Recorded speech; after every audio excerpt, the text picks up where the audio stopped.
Pessoal, convidei o Plínio e o Gil para virem comigo aqui na Líder Chevrolet. Eu tenho uma surpresa para eles. Vamos lá? Vamos lá? Vamos lá!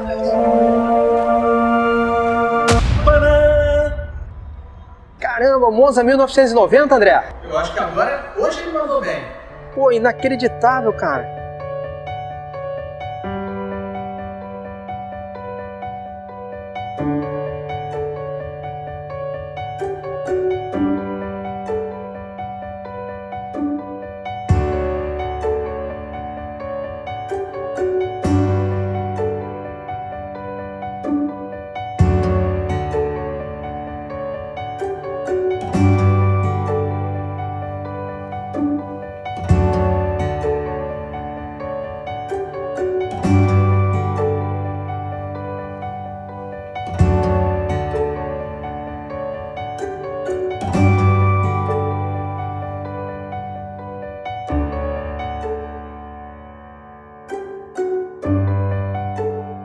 Pessoal, vendo esse Monza aqui dentro da autorizada da Chevrolet, não tem jeito. Eu voltei pro ano de 1986, quando eu tinha ali 12, 13 anos, e fui na autorizada Chevrolet junto com meu pai, minha mãe, minha irmã, pra gente comprar o primeiro Monza.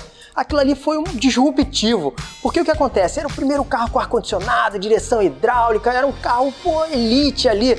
Então a gente passava a fazer parte daqueles que tinham carro com ar-condicionado. Isso na década de 80 era difícil pra caramba. Esse carro traz excelentes recordações, mora aqui dentro do meu coração. Depois eu conto a história, acabei tendo um Monza 86 SR, mas isso é uma outra história.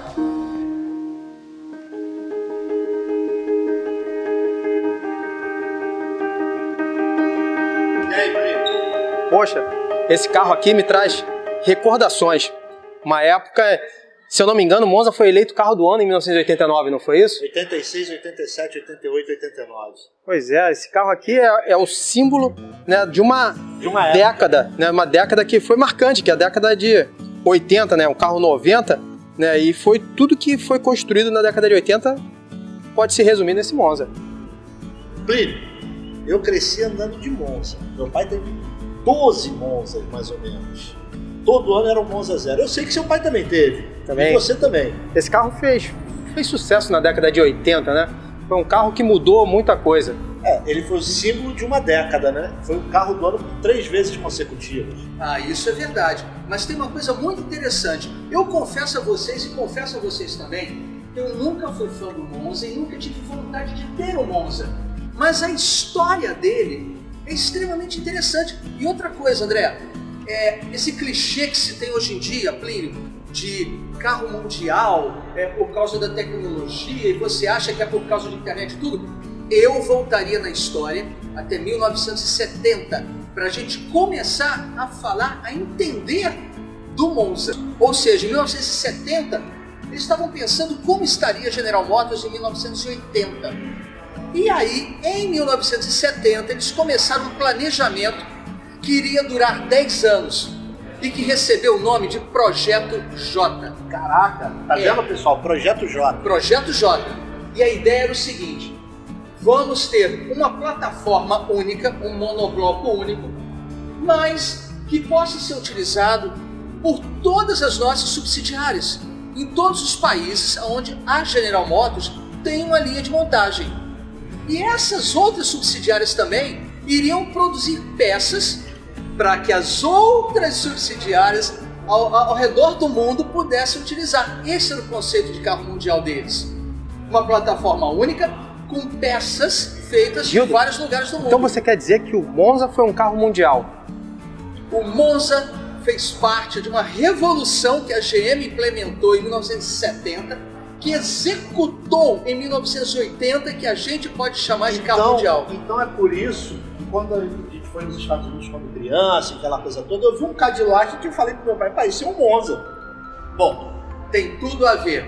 Agora vamos lá. A Opel alemã, legítima alemã, também na década de 70, ela lançou um carro chamado Ascona. Ascona é o nome de uma cidadezinha muito bonitinha, muito legal. Se eu não me engano, ali naquela região da Alemanha com Suíça. Ele tinha sedã também. Ele tinha um sedã também. Mas eu acho que o que ficou mais marcante e que tem a ver com o nosso carrinho aqui, na ponta da árvore genealógica do Monza, tá, foi o modelo hatch. Mas vamos lá. A Opel pegou esse Ascona e elegeu como laboratório. Fez a primeira versão, a segunda versão, a terceira geração. Foi um carro, André e Plínio, tão trabalhado que recebeu motorização 1.2, 1.4, 1.6, 1.9. Teve uma versão esportiva com motor 2.4. Teve uma versão diesel, versão perua, versão conversível. Teve um modelo que ele foi feito somente para homologação para competição. Caraca, gente, olha só. Para ter um número mínimo de carros que pudesse aquele modelo ser utilizado nas pistas. Isso tudo é o nosso Monza. Isso é o Monza. O DNA é alemão e o DNA é da Opel alemã. Então algumas particularidades da cultura alemã foram incorporadas no Ascona. E aquela janelinha de trás, aquela curvinha da janelinha de trás, que a gente não dava nada por ela, é uma tremenda assinatura da BMW. Por isso que eu gosto desse carro, porque ele tem alma de BMW. Quando chegou em 80, a General Motors já estava com tudo pronto. A fábrica, a linha de produção, né? A cultura da empresa era exatamente voltada para o carro mundial. E aí, em 1982, foi lançado o Monza. Caraca, que maneiro. Você estudou mesmo essa história, hein? Ele é muito bacana, ele é muito legal. E eu volto a dizer a vocês, eu nunca tive vontade de ter um Monza, mas a história dele é encantadora. Mas você sabe uma coisa aqui? Início, eu agradeço aqui o canal, a produção do canal.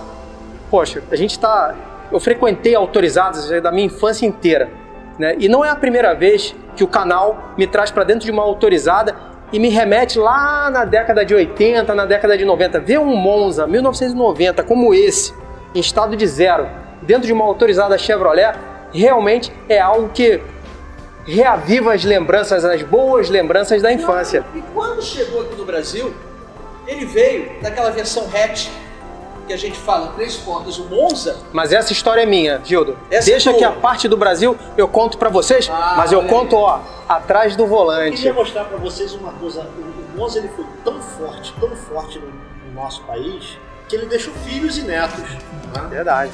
Viu? Gildo, quem você diria que é o filho do Monza? Olha, eu vou dizer o seguinte, para chegar lá. Antes aqui, Plínio, vamos lembrar, na pontinha de cá tinha o Chevette. O Monza veio para ficar no meio. O Opala estava aqui grandão. Agora, o filho dele recebeu o nome que eu adorei de Vectra. Você pilotou no autódromo. E André? Ele deu mesmo. E quem é o neto do Monza? Aqui, ó. Chevrolet Cruze.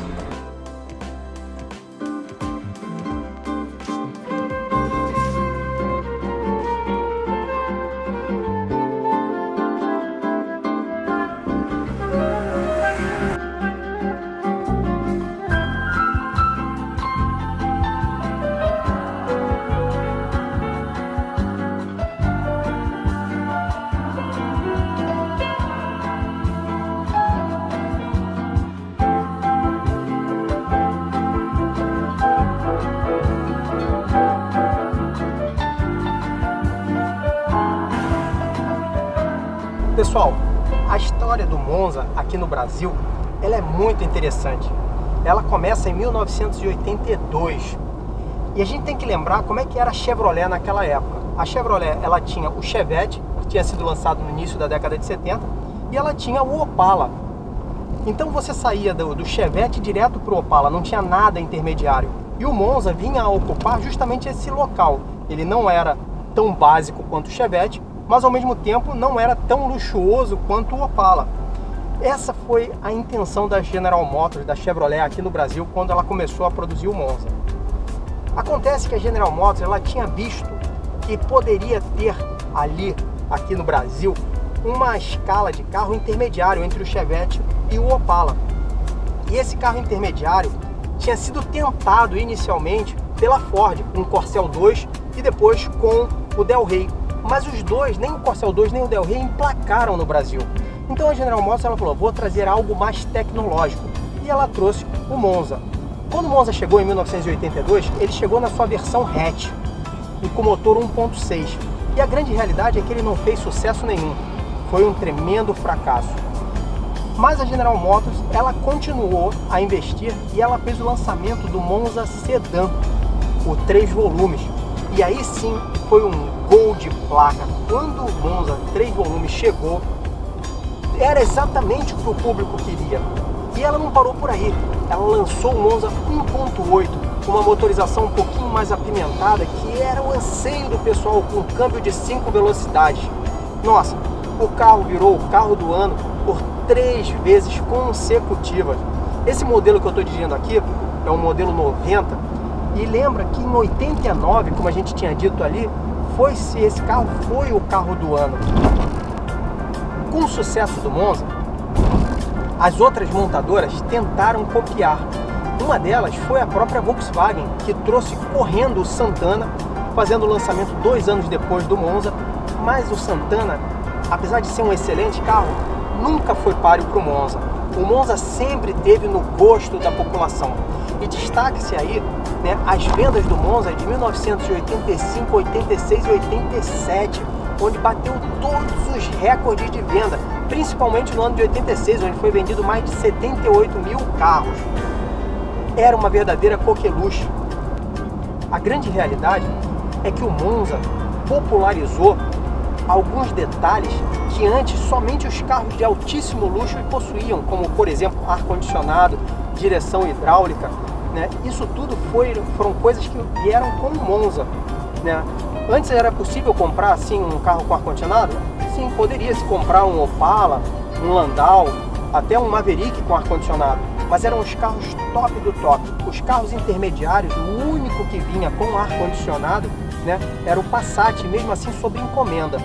E o Monza não. O Monza era um opcional do Monza, o ar-condicionado, né? E em 86, a General Motors, a Chevrolet, vendo justamente essa questão do anseio da população, ela lança um Monza chamado Monza Classic. No sul o pessoal chama de Classic, mas aqui pra gente é Classic. E esse Monza Classic ele já vinha com ar-condicionado, direção hidráulica, tudo de fábrica. Em 87, a General Motors, devido ao congelamento de tabelas, ela lança o Monza Classic, mas trazendo esse ar-condicionado, direção hidráulica como opcional. Só que a grande realidade é que não era um opcional, porque não existia Monza Classic sem ar-condicionado, sem direção hidráulica, vidro elétrico. Mas era uma maneira da General Motors cobrar um ágio sobre o carro, era justamente dizer que isso eram opcionais, porque o preço de carro havia sido tabelado nessa época. Até 1990, o Monza vai muito bem. Depois de 1990, houve a abertura para a importação dos carros e o Monza começou a sofrer alguns impactos negativos com os carros que estavam chegando aqui importados. Ele foi reestilizado e surgiu o Monza Tubarão, né, que é aquele Monza com a frente mais rebaixada, com a traseira maior, com a tampa do porta-malas abrindo, dando mais acesso, abrindo por inteiro, dando mais acesso ali ao porta-malas. Mas a grande realidade é que o Monza já estava cansado. E a General Motors havia lançado, né, acabou lançando o Vectra, que era o substituto do Monza. Mas o Monza tinha feito tanto sucesso que a própria General Motors, lançando o Vectra como substituto, ela não faz a substituição imediata, ela aguarda para ver como é que vai ser a reação do público com relação ao Vectra, e aí somente depois que ela vê a aceitação do Vectra é que ela faz a descontinuação do Monza, que já estava realmente cansado.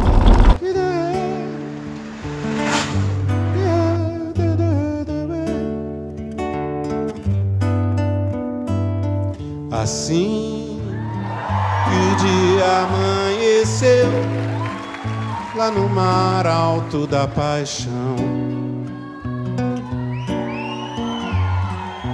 dava pra ver o tempo ruir. Cadê você? Que solidão! E esquecera de mim. Enfim, de tudo que há na terra, não há nada em lugar nenhum. Pessoal, estar dentro desse Monza hoje é como estar dentro de uma máquina do tempo. Mais uma vez eu falo para vocês, eu nunca fui fã de Monza. Eu nunca tive a aspiração de ter um Monza. Mas a história, o contexto em que ele surgiu, desde lá, 1970. Imagina alguém pensando como seria o futuro. E nesse futuro estava esse carro. Ele realmente tem uma construção muito sólida. O monobloco dele é multifuncional. Se eu puder dizer isso para vocês. Para quem gosta realmente de correr, de andar, de sentir aquele motor mais possante, mais potente e algumas reações mais nervosas na mão, não é esse carro. Mas ele é tão espaçoso, o painel curvo inspirado no Camaro da época, ele realmente te traz muito boas lembranças. E outra coisa, o painel é muito completo. Isso aqui é um carro para te levar, para te trazer, para você andar com a sua família. É um carro bonito, é um carro elegante, é um carro executivo até, mesmo sendo 2 portas. O mais interessante é que você tem nas mãos um carro completo para a época. Não espere que você não vai encontrar airbags, alertas de mudança de faixa, nada disso. Nós estamos num carro histórico, num carro que participou de uma das revoluções da indústria automobilística do mundo.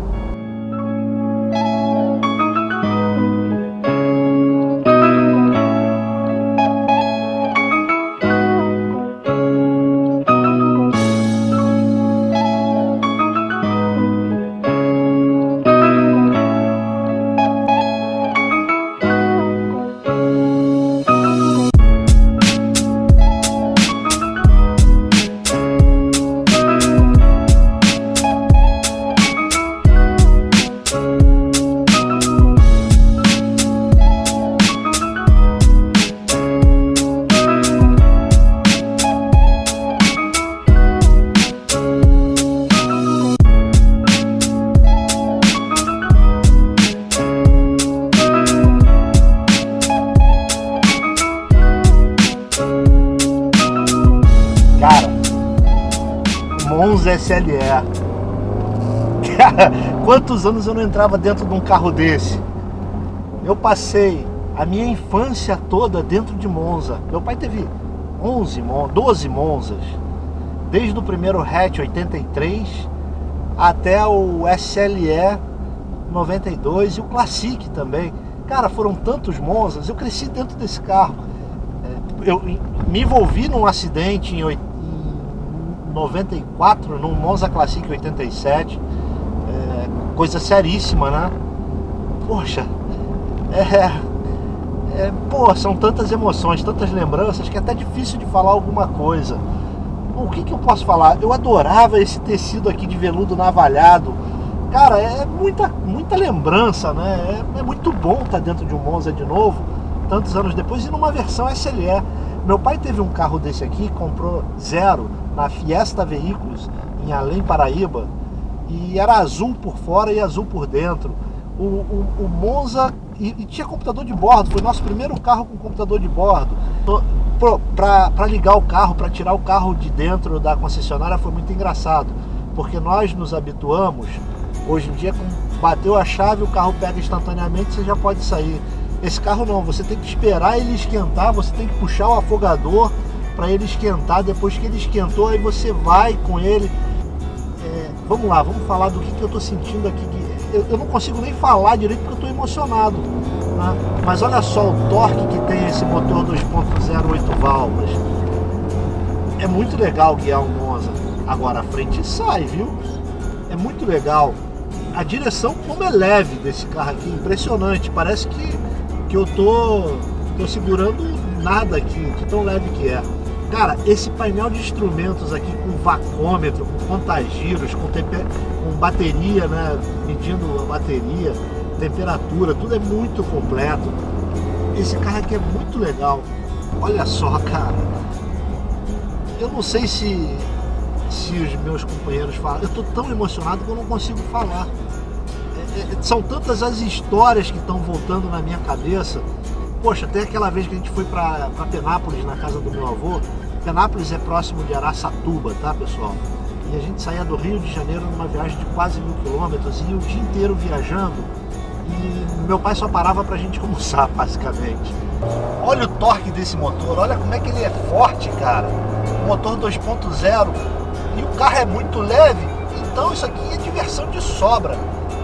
Agora, uma coisa já deu pra notar, a estabilidade dele é muito aquém dos nossos carros atuais. E ele demora um pouquinho para responder o que você quer fazer. Ó, virei a direção, ele ainda não começou a me atender. Não é folga na direção não, é que a direção não é direta como são os carros atuais.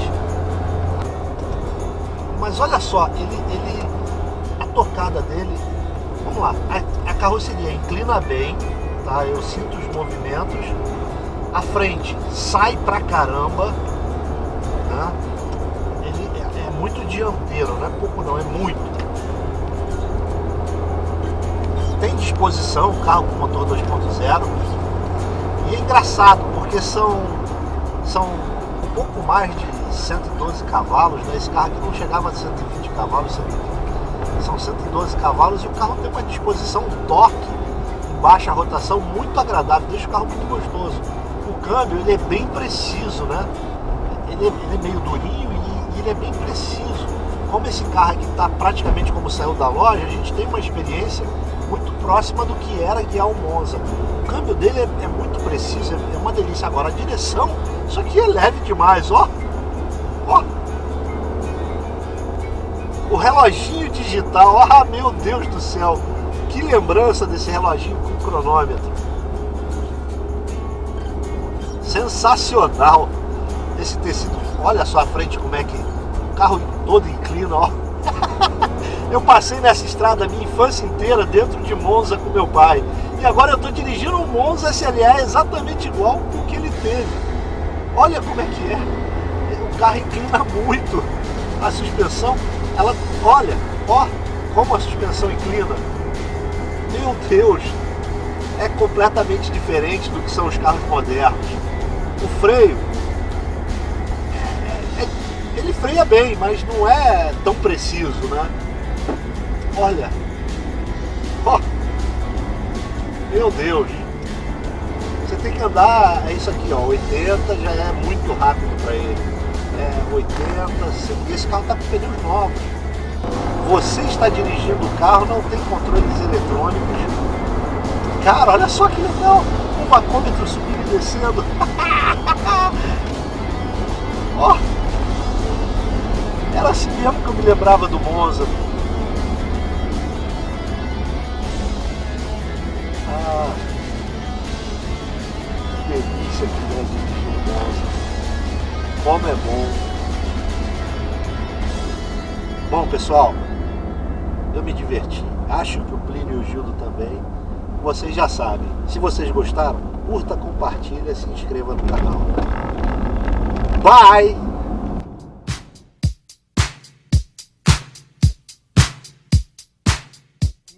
Estou aprendendo a dirigir o Monza de novo, né? 5 anos sem dirigir Monza. Meu Monza eu vendi há 5 anos atrás. Monza SR 1986. Um carro desse não é para que você tenha um carro para 3, 2, 1.